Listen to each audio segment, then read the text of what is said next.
el celibato opcional. Yo creo que con este ya vamos a terminar para que no se me les haga muy largo. Yo sé que lo del Santo Papa Francisco, lo del Vaticano, el papado, todo eso fue muy largo. Disculparán, pero es que son muchas cositas que es importante hablarlas. El celibato, vamos a leerlo. Vimos, y esto lo hablé en las predicciones anteriores, abro paréntesis 2019, cierro paréntesis. Cada vez toma más fuerza el tema del celibato y muchas diócesis y obispos en el mundo están pidiendo que vuelva a ser como era antes, hasta el año 1000, que fuera opcional para los sacerdotes, obispos y papas.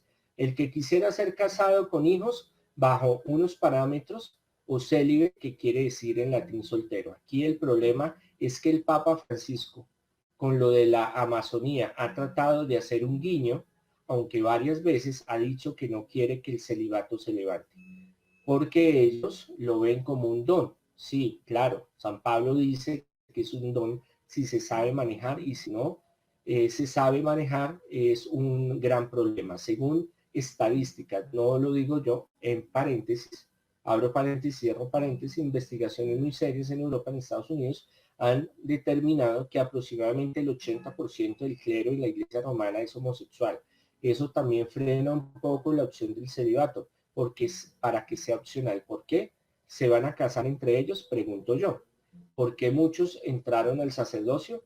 Porque son espirituales, les gusta la iglesia, en fin, pero también para ocultar ciertas cosas, entre comillas. En épocas que fueron de mucha persecución homofóbica, y es que y es por eso que hay muchos en este momento. El 80%, según las estadísticas, las pueden buscar en internet, de estudios muy serios sobre sacerdotes que son homosexuales, y el 20 restante, o el 30, como lo quieran ver, están en ese proceso que aprueben el celibato opcional. Los de extrema derecha no quieren, porque eso tiene implicaciones económicas y jurídicas muy fuertes para la iglesia. La economía cambiaría radicalmente en diferentes áreas, aunque se puede hacer bajo ciertos parámetros. Hay muchas iglesias que ya manejan esta condición. Por ejemplo, la congregación de nosotros es opcional el celibato.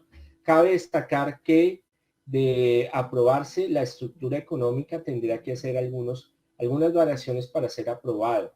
Y eso es algo que muchos no quieren, no aceptan. Sobre todo los clérigos más antiguos, que han tenido que vivir con el celibato por muchos años, bien sea porque les nace, por don o por obligación. Es un tema muy candente y muy difícil. Yo podría decir que si siguen estos escándalos y estas controversias, de pronto puede llevar a que Francisco, el Papa, y un gran número de cardenales y de obispos resuelvan que el celibato sea opcional, pero esto tendría consecuencias, porque consecuencias como llevar a un cisma. La verdad, yo esperaría más del próximo Papa, que él apoye esta medida para que fuera opcional. Esto ayudaría mucho a inyectar vocaciones, ya que hay muchos que quisieran ser sacerdotes y están casados. Uno de los grandes impedimentos es el celibato, obviamente. Obviamente, es atractivo ser sacerdote, ya no es rentable. Hay una serie de cosas que también influyen, como la persecución por la mala conducta de muchos personajes de la iglesia. Todo esto lleva a que los seminarios y las comunidades religiosas tengan déficit y crisis fuertes. La mayoría de los religiosos pasan de los 50, 60 y 70 años, y es muy complejo para la misma organización de la iglesia el mantener esta disciplina. Por otra parte, se van a destapar varios escándalos de prelados importantes del Vaticano, de obispos y arzobispos en varios países, incluido Colombia. Esperemos la mano del Señor que siga haciendo limpieza. Aunque la iglesia y muchas religiones siempre han tenido cosas ocultas, siempre saldrán a la luz con ayuda de los medios. Es bueno que se destapen estas cosas, porque esto ayuda a mejorar y obliga a empujar para que hayan cambios, y cambios de raíz. Entonces, ahí les hablaba de que yo les decía que en Colombia y en varios lugares esto es la transcripción del audio del 15 de enero del 2020. Que vayan a quitar el celibato no creo. A ver, yo fui célibe varios años y cuando es un don, cuando usted se concentra en lo que tiene que se le pide a Dios y se acostumbra a un estado de vida, eso no quiere decir que se le anule su parte sexual, no, sino que simplemente usted la sepa controlar, se puede, se puede. Yo no me retiré de la iglesia romana porque conseguí una novia o quería casarme, todas estas cuestiones, no. Sí decía chévere poder algún día que los sacerdotes se puedan casar, tener familia, no lo veo contrario. Cuando ya conocí la Sagrada Escritura, cuando conocí la teología, la historia de la iglesia, yo dije, no, esto no es por ahí. Pero no fue eh, una medida para retirarme, no, fue porque quería buscar un propio camino diferente. La estructura que yo veía católica, apostólica, romana, no compaginaba con mi proyección personal. Entonces decidí dar un paso a costa de decirle muchas gracias, me voy, y porque yo veía que más adelante pues iba a terminar retirándome. Entonces, ¿para qué? Entonces hice otro camino aparte. Es muy complejo porque como les leía, el 80% más o menos, como ustedes lo quieran ver, la mayoría de los sacerdotes de 40, 50, 60 años, muchos entraron porque el sacerdocio era muy llamativo, por las prebendas que tenían, porque les gustaba el ministerio, pero otros también porque podían ocultar esas tendencias que tenían.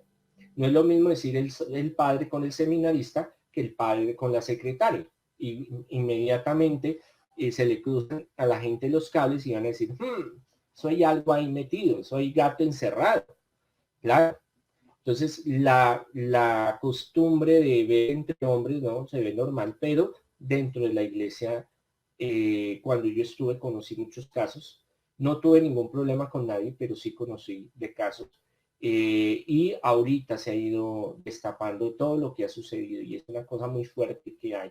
Entonces, listo, aprueban el celibato, pero más de uno va a querer ya ordenado sacerdote, quedar estar solo, por donde Dios, porque le gusta, porque lo ve práctico, otros porque tienen esa cuestión, porque no van a aprobar matrimonios homosexuales a corto plazo, en el futuro no se sabe, entonces es las reformas que hagan en los siglos venideros, pero muchos van a quedarse solteros. ¿Por qué? Porque pues, son homosexuales, entonces pues ahí es una cuestión delicada. Y el 20-30%, muchos tienen sus novias, muchos tienen sus hogares, muchos tienen sus hijos escondidos. Yo conozco muchos sacerdotes romanos y obispos que tienen por ahí su guardado, pero bueno, yo les respeto eso ya es cuestión de cada uno. Esto ayudaría en que más vocaciones desearían entrar, pero es que no es lo único. El estar bajo la estructura católica apostólica romana exige unas cosas.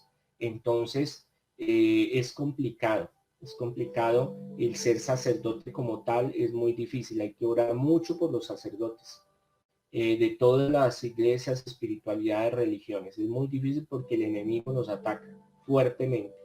Y aparte, la estructura de la Iglesia Católica Apostólica Romana es muy estricta en muchas cosas y muy cortante y tajante, que no era mi visión, por eso yo me retiré. Entonces, es difícil que con esto de que lo logren aprobar en el futuro, muchos en masiva entren de nuevo a la Iglesia Católica Apostólica Romana por que se pueden casar. ¿Por qué? Porque ya tienen su vida hecha, ya tienen su organización familiar, ya tienen sus finanzas, ya tienen un estatus de vida y es difícil poder cambiar eso a algo que le impongan y le digan, miren, tienen que hacer esto y esto y esto. Es complejo.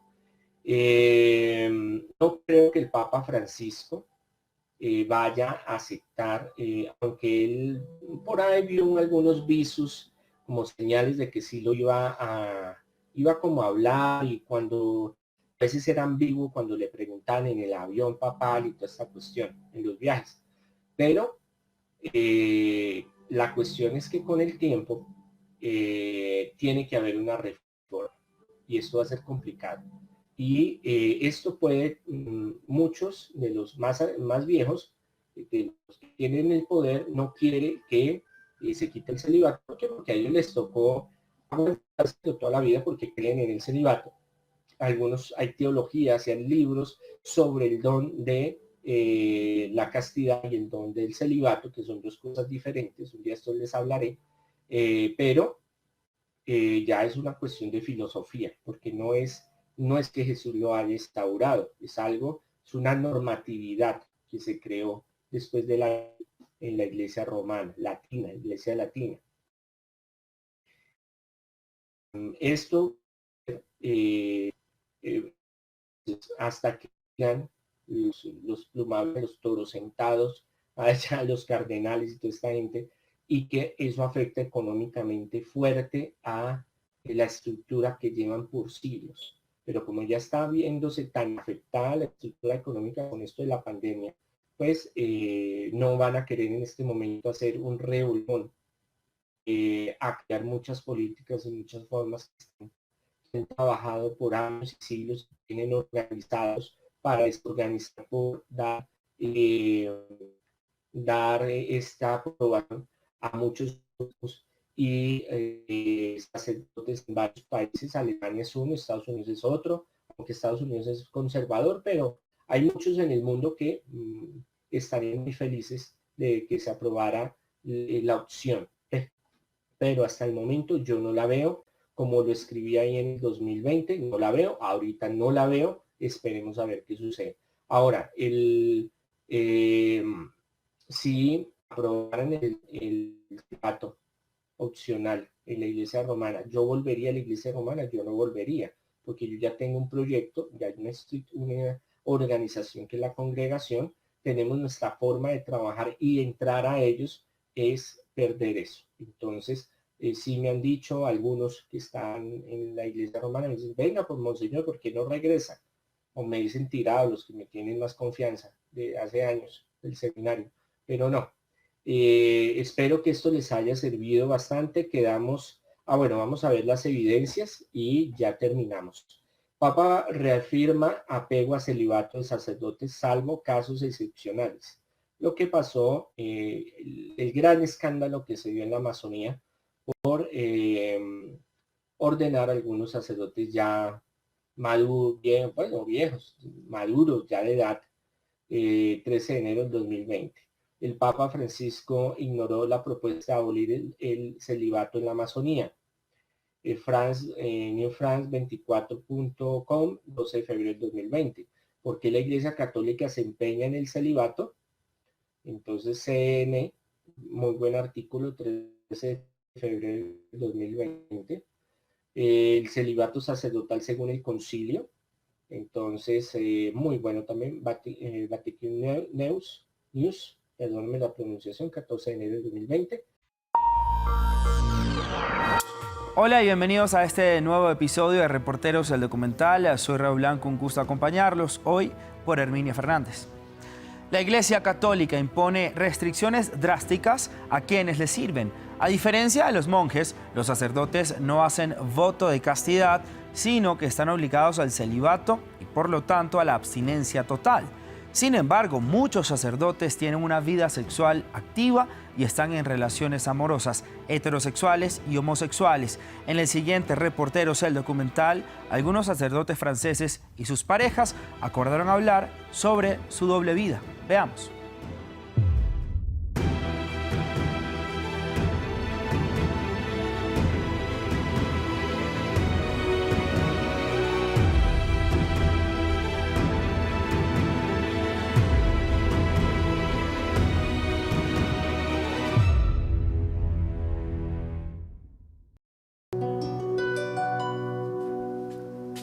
Marc es sacerdote diocesano en la región parisina.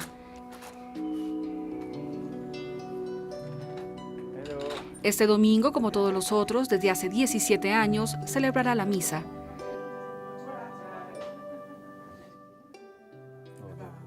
Antes de salir, tiene tiempo para estar con Ingrid, una parroquiana de la que se enamoró hace 3 años. Divorciada, madre de 5 hijos, Ingrid siempre ha sido muy activa en la vida religiosa. Fue durante el bautizo de su última hija cuando se conocieron. Algunas de las personas que veía en la parroquia ni siquiera se atrevían a tocarlo. Era como un ser sagrado. Antes de ser sacerdote, nació siendo un hombre. Cuando salió del vientre de su madre, era Marc, un hombre. Era Marc antes de ser sacerdote.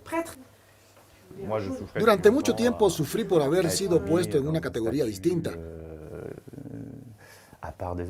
Nuestra relación era bastante simple. El hijo de Ingrid, Lancelot, empezó a ver a Marc de vez en cuando y luego con cada vez más frecuencia en la casa familiar. El cura vive con ellos desde hace 2 años. Yo tenía la imagen de cómo debía ser un sacerdote con el voto de castidad y todo eso. Eso no era romper la ley, pero de todas maneras era inusual. Había algo raro. De hecho, al principio lo tomé bastante mal, muy mal.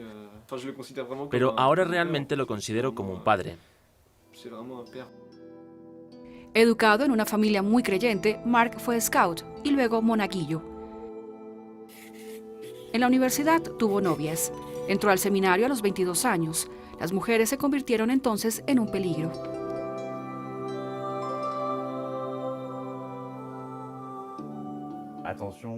Atención, vigilancia, distancia, imprudencia. Esos eran los términos que se utilizaban. Y luego me di cuenta de que los jóvenes que no podían asumir plenamente sus orientaciones sexuales homosexuales acababan por refugiarse de cierta manera en la iglesia. Lo veía en el seminario y empezó a llamarme la atención. Pero yo seguía seguro de que lo quería, que era entregarme por completo, plena y totalmente. Así que dejé eso de lado y me concentré en mi vocación. Ordenado como sacerdote en Saint-Denis, sería feliz los primeros 2 años. Pero seguirían 15 años de hiperactividad para mitigar las desilusiones y la sensación de estar atrapado. Desafortunadamente, hoy en día la Iglesia Católica tiene normas que los sacerdotes deben aceptar. Creo que en realidad, de manera inconsistente y desde hace siglos, la Iglesia actúa como una institución de control. Hay que mantener al rebaño controlado. Yo quería ser un hombre responsable, pleno, entero, con todo lo que compone la vida de alguien responsable. Es decir, también con su capacidad de amar y ser amado, y no ser un instrumento. A los 41 años descubre el amor libre, aunque prohibido. No tuve la impresión de estar rompiendo ninguna regla. Lo único fue cuando nos besamos por primera vez. Yo lo besé a él. Él estaba vestido de negro totalmente. Porque en esa época se vestía todo de negro con el alzacuello, como un clérigo. Me sentí culpable, pero no porque fuera sacerdote, sino por poner en riesgo la buena amistad que teníamos. Y pensé que estaba arruinando algo. No tenía nada que ver con que él fuera sacerdote. La vida con un sacerdote en la casa. Ahora irá a celebrar la misa. Por eso me parece una lástima que no les permitan vivir eso, teniendo una familia, porque la prueba es que él lo hace, y eso no afecta a la vida familiar. Ni la vida eclesiástica. Después de 2 años de romance clandestino, la pareja quiso vivir su amor abiertamente. En junio de 2020, Marc se confesó con su superior. El obispo lo trasladó a otra parroquia para alejarlo de Ingrid. Le aconsejó un tratamiento psicológico y mantener la castidad durante 1 año. Si la sexualidad sigue siendo un tabú y se prohíbe, causará más posibilidades de derivas. Lo hemos visto en algunos casos de la Iglesia últimamente. No me refiero solamente a los abusos sexuales a menores, sino también a los abusos sexuales a mayores sin su consentimiento. Algunos dirán que eso existe en toda la sociedad. Sí, pero entre más prohibiciones y tabúes haya, menos será posible vivir la sexualidad de manera sana y serena. Y hay más riesgo de que ocurran este tipo de desviaciones. Según Marc, estas violaciones sexuales son encubiertas por el silencio cómplice de la Iglesia Católica. La cultura del secreto en la iglesia es permanente. Protege actos perjudiciales y pone todo en el mismo saco. Yo, por ejemplo, en este momento estoy obligado a mantener un secreto, a estar en la clandestinidad para poder seguir con mi ministerio. De cierta manera me ponen en la misma categoría que el sacerdote que ha abusado de menores. Todo está mezclado. Riccardo Ceccovelli se ha convertido estos días en protagonista de los medios italianos, el párroco que cuelga los hábitos por amor. Desde que lo anunció en la misa del domingo, asomado al púlpito de la iglesia de Massa Martana en Perugia, ha llorado tanto que se ha dañado un ojo. No se esperaba esta repercusión. Sus melenas asoman en las primeras fotos de su página de Instagram. Como cualquiera de nosotros, Ricardo suele compartir sus mejores momentos en las redes. No es el primero, ni será el último en abandonar la carrera eclesiástica, pero no es habitual que confiese su amor por una mujer ante los fieles, después de darles la comunión. Lo ha hecho, dice, por honestidad. Libertad, honestidad, chiarezza. Conoció a Laura hace 4 años, pero no pensaba enamorarse, aunque volvería a hacerlo. Ahora tiene 42 años y Laura 28. Aún no son ni siquiera novios, dice él. El tiempo dirá si su relación prospera. Ahora está en manos del Vaticano, que es el que tiene que devolverle a su estado laico, y tendrá que pasar un proceso, que es lo que dictan las normas del derecho canónico. Y en todo caso, la última palabra la tiene el Papa Francisco. Hola, muy bienvenidos a la entrevista de France 24 en español. En esta emisión nos acompaña Juan Pablo Barrientos, es periodista y escritor y lleva años denunciando los abusos sexuales cometidos en el seno de la Iglesia Católica de Colombia. Es autor de los libros Dejad que los niños vengan a mí y de Este es el Cordero de Dios. Precisamente este último se trata de una investigación sobre el caso conocido más aberrante de abuso sexual cometido en el seno de la Iglesia Católica de Colombia. Estamos hablando de la historia de un joven abusado sexualmente y obligado a prostituirse por 38 sacerdotes. Juan Pablo Barrientos, muchísimas gracias por tu presencia en France 24. Santiago, hola, saludos y gracias por la invitación. Un placer estar aquí. Gracias a ti nuevamente, Juan Pablo.